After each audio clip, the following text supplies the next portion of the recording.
So are you happy to be moving over into the new house? I ought to be, because he so much wants me to be happy. Isn't it be happy, is it? Oh, yes, it is. Yes.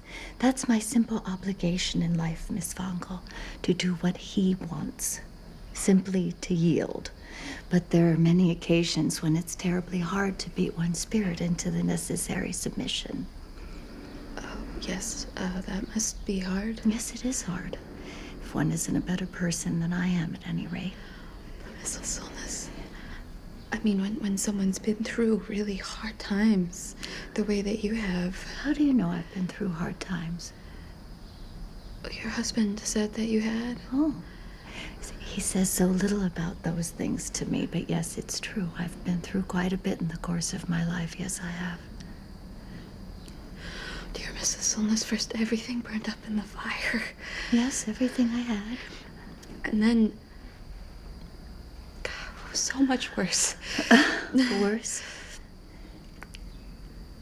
What happened, which was worse? What do you mean? I meant... losing boys. Oh, that.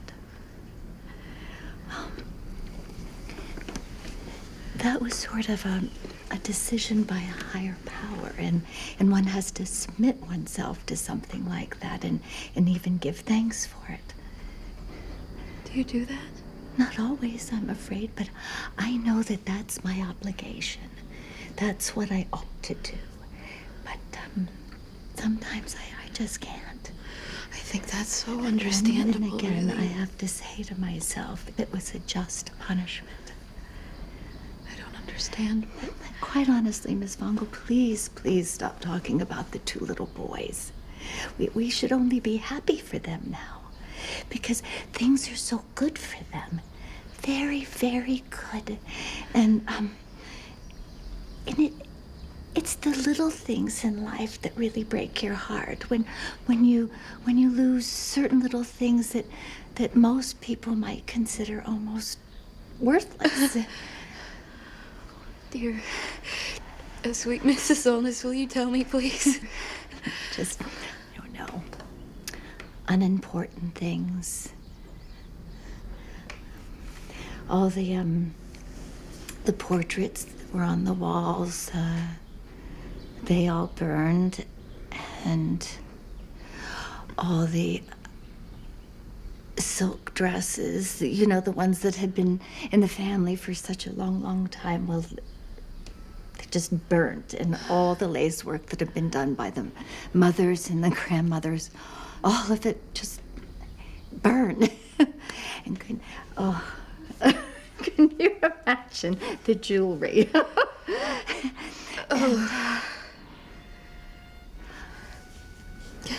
And all the dolls.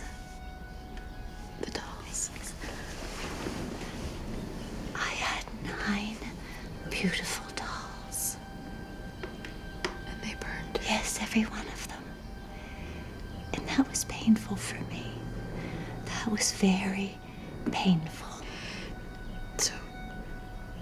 So you'd always kept the dolls you had as a young girl? Oh, no, I didn't just keep them. I would take them out, and I would hold them and play with them and look at them. Even after you were grown up? Oh, long after. Even after you were married? Oh, yes. I played with them when he couldn't see me. But then they burned. Poor little things just burned, and no one made an attempt to save them. God, it's awful imagining them burning.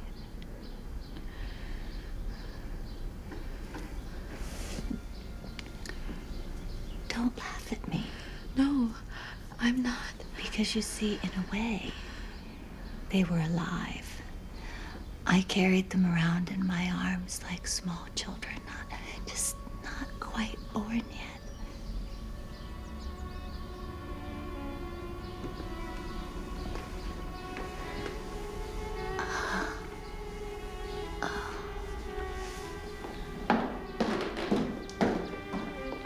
Well, So, Mrs. Solness, so you're sitting in this drafty room and letting yourself catch a cold, is that it?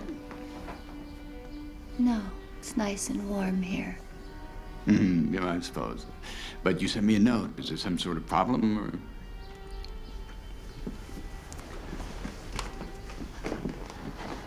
I have to talk to you about something. All right. I see you put on your mountain climbing uniform today. Absolutely. Of course, I won't be climbing today. I won't be breaking my neck. You and I, we're just gonna stay down here on level ground and watch, aren't we, Doctor? And what are we going to be watching, I wonder? Christ's sake, stop talking about that. Please, please, just try and get that idea out of his head. I think that we should be friends, Miss Vongel. Do you think that we could be friends? If we could be, that would be so wonderful.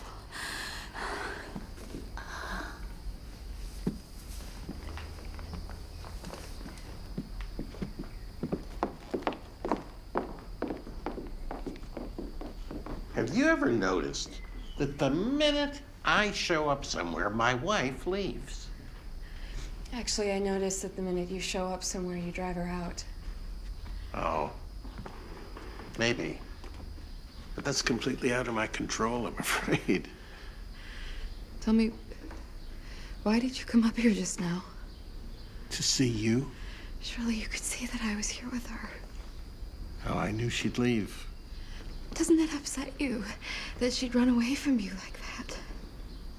Sometimes it makes life easier. It's easier for you when she isn't there. So you don't have to see her suffering. Right.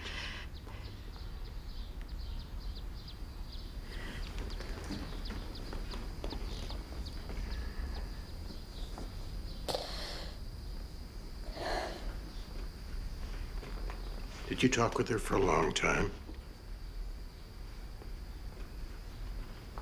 Was it a long conversation? Hilda? What did she talk about? Coraline. And I'm sure she mentioned the boys, obviously. She'll never get over it. She'll never I want to leave. leave. Yes. Well, you can't. What am I supposed to do here? Hilda, just be here. For God's sake, you know who couldn't stay like that. Well, I can't do something that wrong against someone I know. Maybe if she were someone I'd never met, it would be different, but someone I've come close to.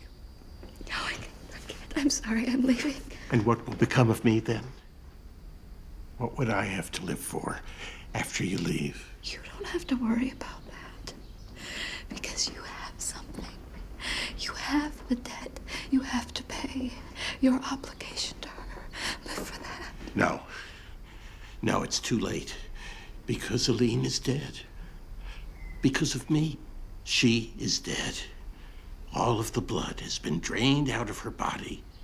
And now I'm living my life chained to someone who is actually dead. But I am still capable of experiencing joy. Help me. Help me. I'm still alive.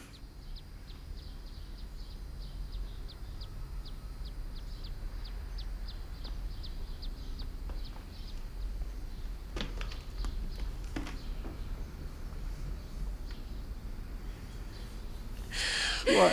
I just think it is ridiculous not to have the courage to just reach out and just take happiness. Just take it. And life itself, just because there's someone in the way whom you happen to know. Someone you don't have the right to leave. Maybe that's not true. I mean, maybe the truth is you really always do have the right. But then it would... Good.